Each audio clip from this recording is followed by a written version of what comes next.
It's great to be here. My job is to burst your Jurassic bubble. I'm going to talk to you a little bit about things we know and don't know about dinosaurs, and your job, when you recognize something I'm saying, because I'm going to stomp on them all, is to find the little neuron that remembers it, pull it gently out of your ear, and step on it. Okay, so, where do we start? Fact, fiction, the most important things to distinguish as a paleontologist. I'm going to start with a little thumbs up. And the thumbs up goes to Jurassic Park, which has actually largely made my job easier.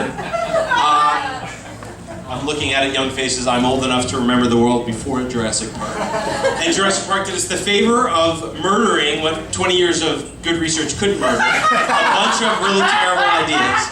And it murdered one terrible idea, which is that dinosaurs are slow and stupid and boring.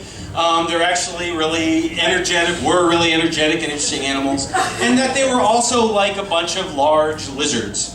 In fact, they were much more like herds of buffalo and things like that. So Jurassic Park gets kind of a plus from me for a lot of things. And I credit Jurassic Park for, in fact, having a job at all. And that's actually totally serious.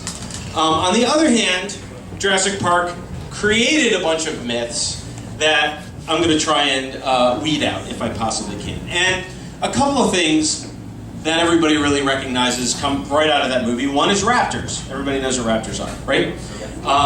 Except that raptors really are, not what you think. So, in the movie, these nice, intimidating, scary as shit, very smart, pack hunting, super predators, right? Clever girl, clever girl.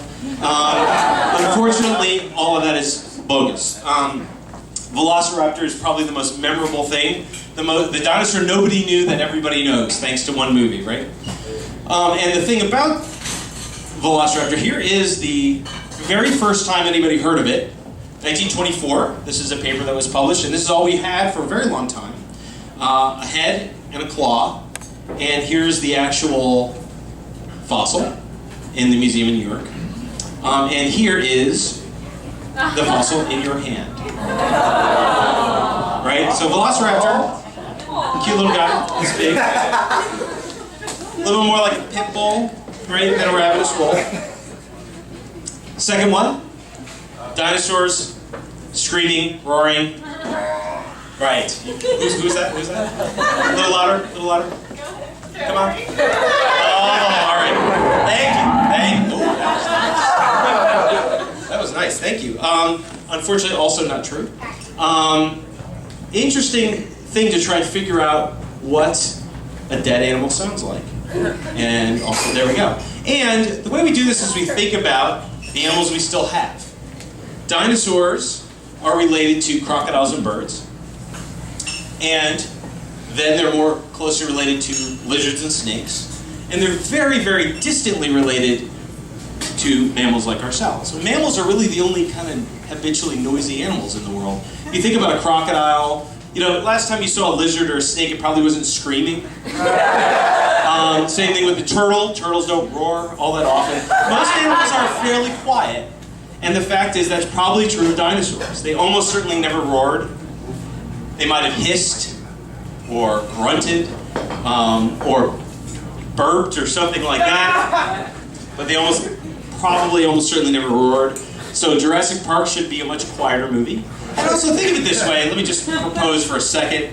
If you were, you don't have to imagine you're a dinosaur. You could imagine if you wish that you're a dinosaur, but you don't have to. But imagine you're hungry, you're standing out there and you got like a bow and an arrow or something and you want to get a gazelle. Would you walk up to the gazelle and scream your head off before you tried to catch it? You probably wouldn't, right? But that's what movies do. Third thing, dinosaurs are idiots.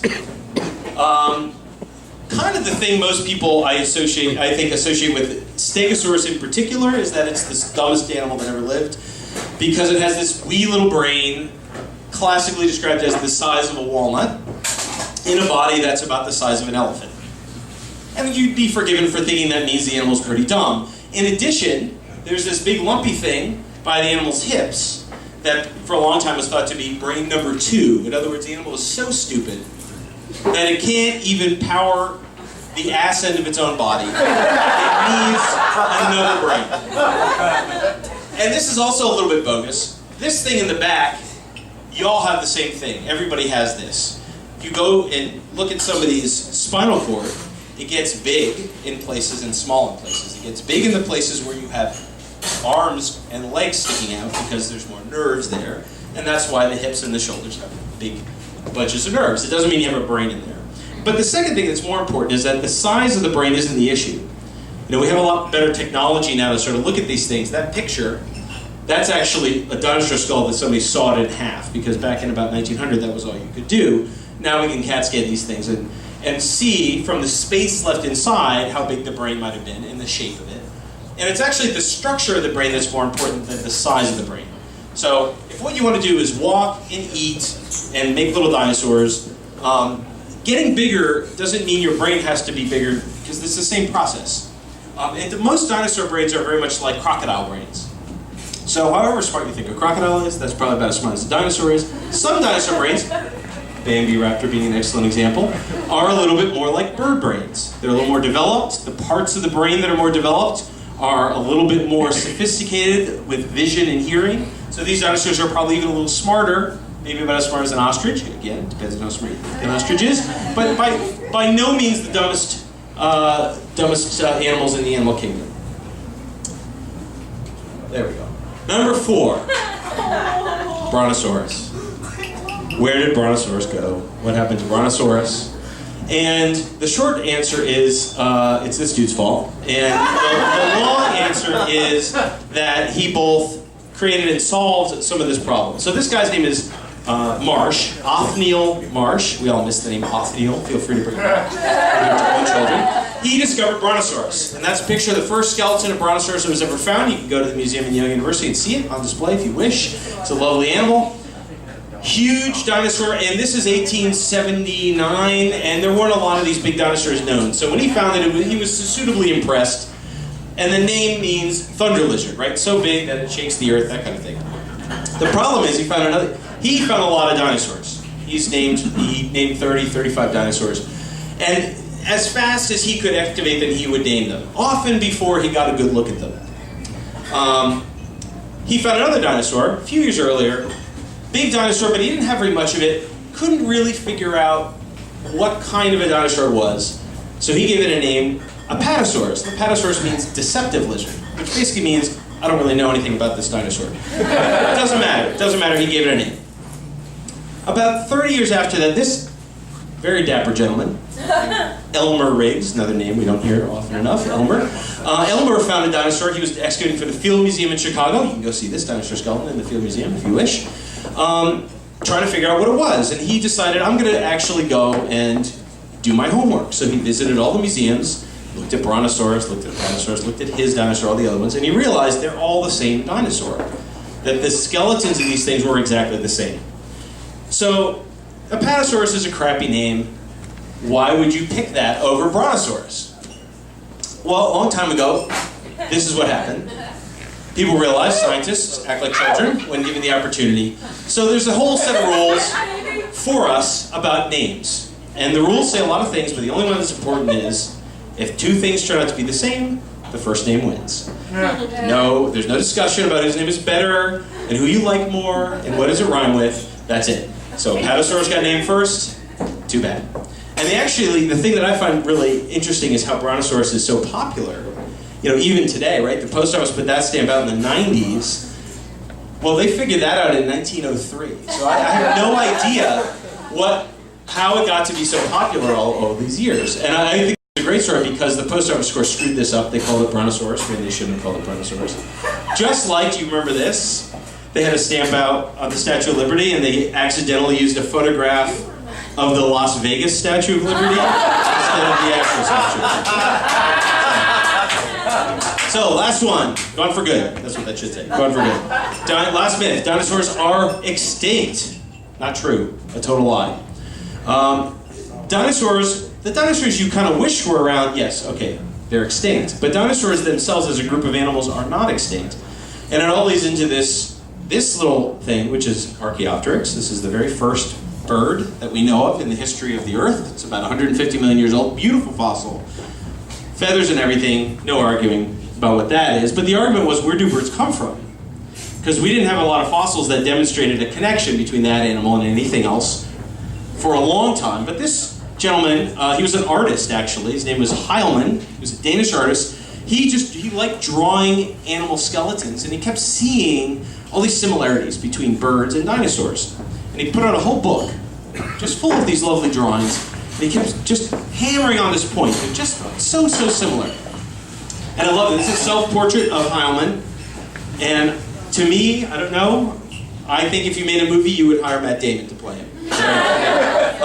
So what he found was that he couldn't say that birds and dinosaurs were related, because one of the things that is most characteristic of a bird, as we heard, is the wishbone. And dinosaurs don't have wishbones. And we all thought, and many people still think, that once you lose something, you can't get it back. If you evolved like snakes that don't have legs, they're not going to get legs again. That's it. I know it's a sad moment, but it's true. And so, because dinosaurs don't have birds, don't have wishbones, they can't turn into birds. So even though they look like they should turn into birds, he couldn't. So that was about 100 years, and then it turned out that we found a whole bunch of things that changed our minds. And one was that we found all these fossils. This is a Deinonychus on the top, that are in their skeletons spitting images of birds. They just happen to have teeth and a tail, but everything about them is a bird. And more fossils of dinosaurs that show they in fact have wishbones. This is a Tyrannosaurus skeleton that has a wishbone. The thing about wishbones is they're actually very well attached. Once the animal dies, it sort of flops off. It's a little bone and it tends to wash away. So we just weren't finding them.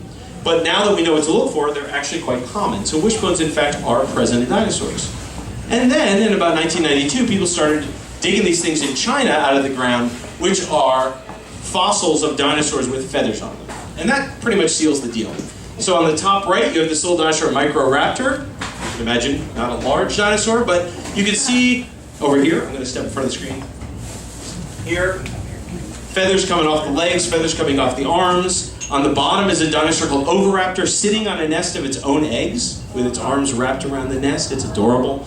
And in the nest are eggs, and in the eggs are embryos of the same dinosaur. So it's a great fossil. And then early birds that still have dinosaur features in them, but are now becoming birds. And so we can connect the dots, and it turns into this really detailed story. We can actually just go animal to animal and see the evolution of birds in these fossils. So it's a quite convincing story. And that's all well and good, but in fact, if you think about it, dinosaurs are not only not extinct because birds are still around, there are more dinosaurs today than there ever were before. If you teleported yourself back to the Cretaceous and counted up the number of dinosaurs, it would fall far short of the number of dinosaurs that are outside on the Earth right now. There are 10,000 species of birds flying around the Earth right now. There are more birds than any other land-living vertebrate on Earth. So right now is the age of dinosaurs. You happen to live in the age of dinosaurs. Enjoy it. Live it up. The whole night is a celebration of this very fact. So thank you very much.